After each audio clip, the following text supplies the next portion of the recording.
Global happenings today. We communicate, we analyze global news. Stay tuned. Hello, guys, welcome to Global Happenings today. We have a trending news for you. And the headline of the news reads Nigerian youth react as President Buhari mandates them to do this. All right, but before we go on with details of the news, we'd like to encourage you to please subscribe to our channel by clicking on the red subscribe button and also on the bell icon so that you can get notification anytime we publish videos on YouTube. All right, let's look at details of the news. Nigerian youths all over the country have reacted to the appeal placed before them by President Muhammadu Buhari. President Muhammadu Buhari appeals to Nigerian youth to stay and advance the cause of their motherland. The president made this appeal to Nigerian youth not to leave the country in a haste, but to stay back and advance the cause of the nation. President Muhammadu Buhari, who was represented at the 44th convocation ceremony of the Bafemi Awolowo University OAU in Ile-Ife on Saturday, December 14, by Suleiman Rahman Yusuf, the Deputy Executive Secretary of National University Commission (NUC), urges universities to work out ways to increase their internally generated revenue to enhance sustainable education. And it is what he said, it is high time that universities took more proactive role in ensuring that graduates perform more meaningfully in the world of works. It is in view of these that we wish to exhort our youth to start looking inward, stay and advance the cause of their nation and their motherland. We have no other country than Nigeria. We should remain here to salvage the country together.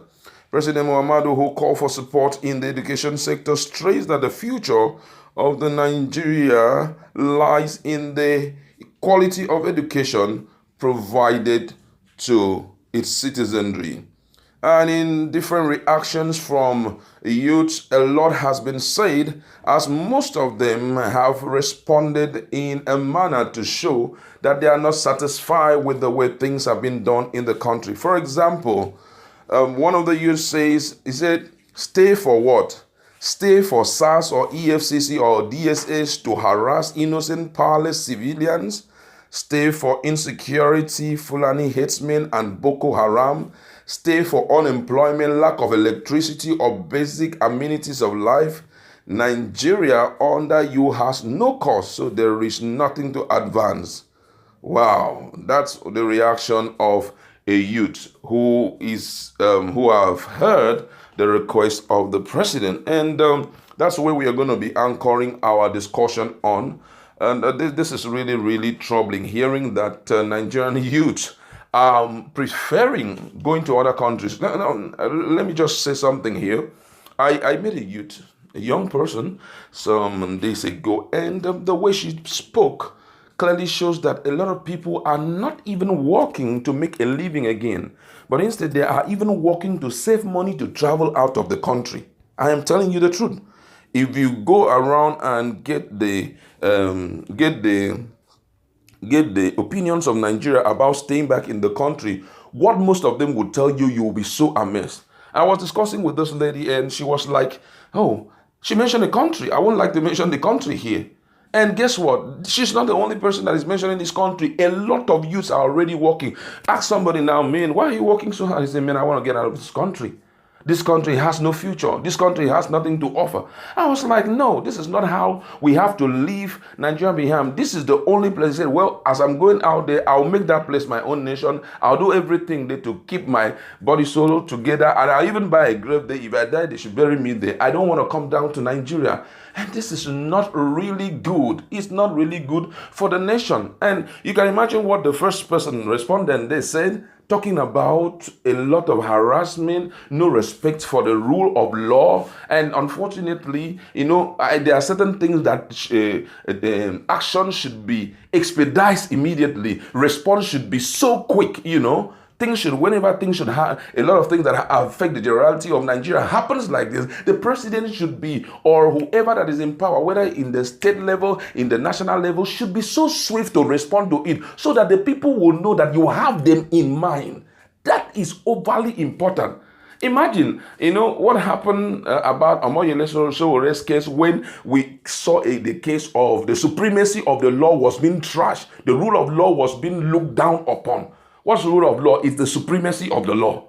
But it was being looked down upon when the DSS guys went into the court and did what they did. They're trying to arrest the guy. The thing went global. It would have been a case of before 24 hours runs out, before even 12 hours runs out, the president would have addressed that issue, not via his media aides, not via his senior media aide or maybe social media aides or whatever. Leave those guys aside. If the president is not in the country, because I think as at that time he was attending a meeting somewhere, if he's not in the country, the vice president should have an opportunity of talking to Nigerians about it, just to show us how much we respect the rule of law, how much we have made up our mind to uphold the sanctity of the law, of the constitution. But hey, it was left bay. Nobody responded to it. And you are now urging the youth to stay back. What do you think they look at? You think they're foolish? They're not foolish. This is not autocratic or a kind of slavery camp where you force people to accept everything you're trying to do. If the government have come up and said, no, this thing that was done was wrong, we have created an investigative committee that is going to look into this case and we are going to give you our recommendation in the next 2 weeks. Wow, Nigerians will say, yes, the presidency has spoken about it. They will know that you have thoughts for them.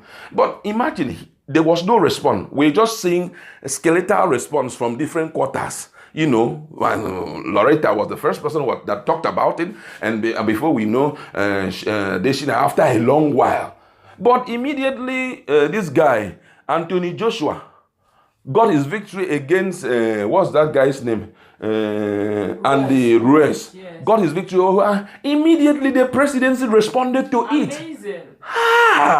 So all this while we thought that there were other things that were putting you under pressure. That's why you couldn't respond to this other one. But immediately something like that, it's nice. He's painting Nigeria good out there. But don't also forget that guy accepts more of Britain than Nigeria. Don't also forget that, as much as he accepts Nigeria, but Britain is where he even resides. Now he has won that. You responded to it, and there were some very key issues that has to do with the government of the day, and he did not even bother to respond. These are the things that will make these guys and say, we can't stay back. We are quitting this nation. Every day things are changing, culminating from one level to other. Look at the rate at which EFCC is going out to arrest people that, what do they call them? Yahoo boys. Young men are going into Yahoo like, say, there is no tomorrow again. Why? It seems as if there is no hope. So whatever skills that we have to adopt to see how we can make money for ourselves, no problem. We will push hard on those negative. Ritual killing is on the high. Somebody who just went to work early at Lagos, she just stood out, and then there's this bus that came. People were dressed inside the bus as if they were going to work, and then before you know, they took everything away from her. They almost blinded her.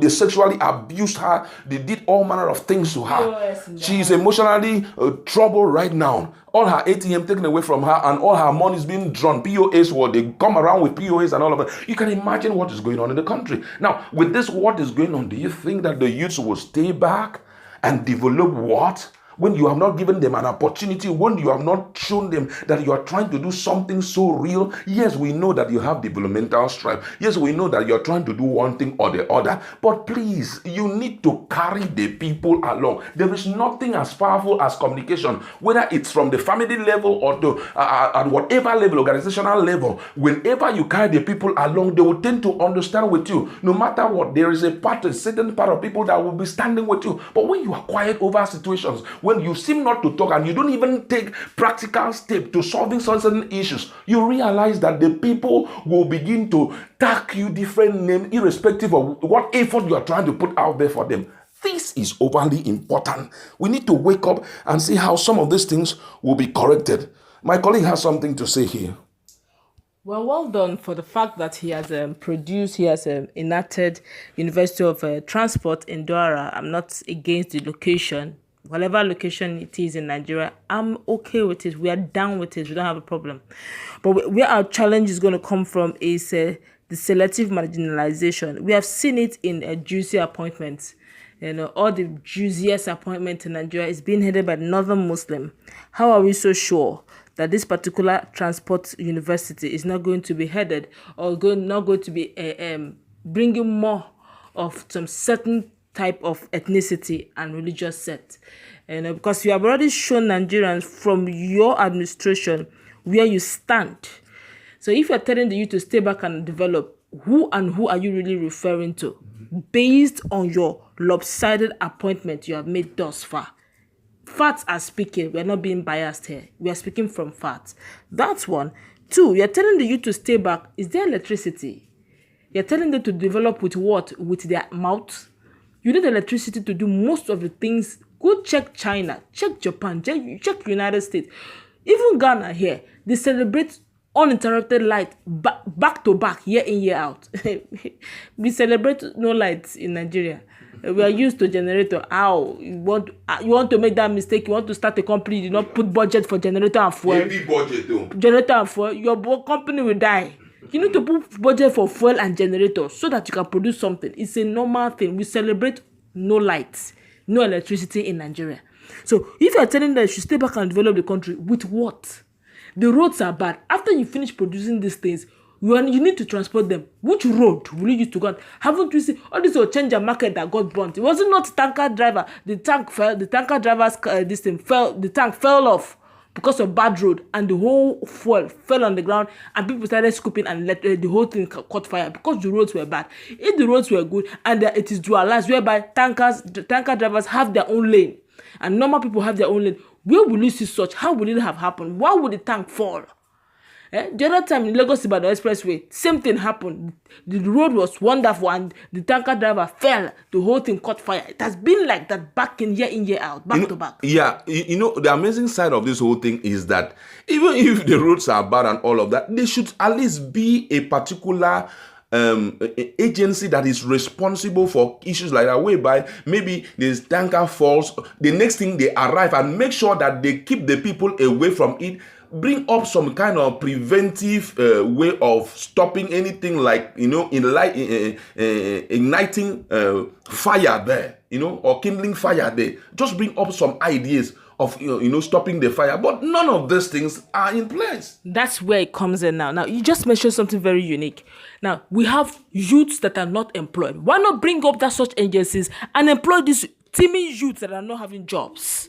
Now, that's a good idea. Such agencies should be, because we now know that since we have such bad road, then begin to bring in employed people to come into that place, those unemployed youths, so that they can get something to work on. It has gotten so bad that fairly recently, Senate have started, thinking of a bill.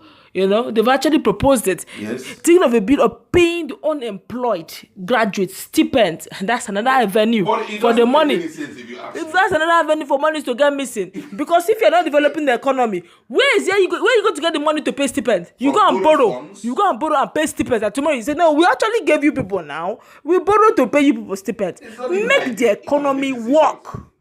That is social amenities. From which money? Is it from the oil money that is not even enough? Or is it from the money you're going to borrow outside and get to say, the money we borrow, we give it to Nigerians? How? These are economic practices we need to look into. You're paying stipends to graduates when you don't even have any economic background to even get the money to generate the funds. You're borrowing to pay. No, please. How did we get here? And you're telling us to stay back and do what? To watch Nigeria fall? Please. Something needs to be done and needs to be done fast. All right, thank you very much. These are some of the pressing issues that, Nigerian youths have decided to roll out when the president demanded that they should stay back. These issues are really pressing issues, and I think that they should be topmost in the list of priority for the federal government, getting this thing sorted out. This whole issue, I'm hearing government talking about, they say they're talking about paying stipend. It's not sensible economically. I wonder what the economic team are doing, because they are made up of very, very strong people. We are still yet to see a product of their reasonability. I'm still waiting to see what will become of that team, because somebody proposing this kind of a view, say pay stipends to people who are not. That's not what we want. What we want is create employment. Let the environment be reasonable enough for somebody to, host a business, and he can, push the business ahead. You realize that, infrastructure are already in place. Security. Not that I am trying to imagine some set of people who possibly via their families or via friends or via loan, they were able to empower themselves and start up a business in the market that just got burnt in, I think, Enugu State, that got burnt in Enugu State. I think so. Wasn't it? Yeah, that got burnt there on the market. Okay, in Anambra State. Yes. That got burnt there. Okay, they did everything to, get some more money and start up their own business. And because of bad road, because of insensitivity on the part of the agency that is responsible for quelling issues like that, I'm talking about the fire service. As at the time, I think when that thing happened, they said they did not have water. Amazing. See, the tires were bad. The tire of the vehicle were bad and all of that. Because of their level of insensitivity, that market got burnt. And now you're trying to give people money and all. It doesn't make sense. We should wake up and get people involved in our decision making, so that we know that whatever step we are taking, it can, at least that this is the mind of the people. Personally, I feel that there should be an opinion poll whereby you ask Nigerians, what do you want first? What do you think is the topmost in our list of priority? From what we see there, from the votes that we're going to see there, we now know, okay, let's tackle insecurity. Let's start it. You just put it like that so that we can get out of this thing. That's where we're going to stop.